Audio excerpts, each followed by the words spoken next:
नमस्ते बहन और भाइयों। तो এটা হলো বোলপুরের সেকেন্ড দিন আর আমরা সকাল সকাল উঠে পরেই বেরিয়ে গেছিলাম কঙ্কালীতলাতে পুজো দিতে।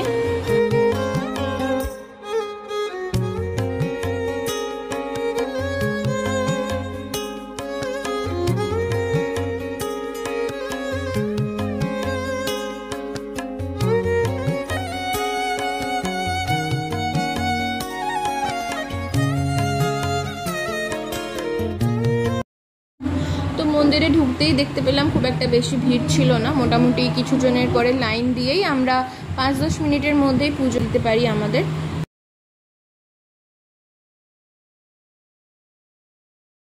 আর এটা হলো মা কঙ্কালী কুণ্ড।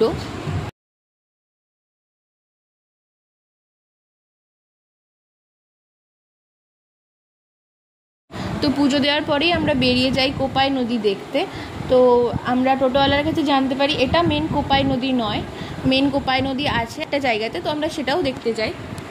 তো এই যে এইটা হলো মেন কোপাই নদীর এরিয়া। তারপর আমরা একটু বিশ্বভারতী মিউজিয়াম আর ফটোশ্যুট করে হোটেলে ব্যাক করি।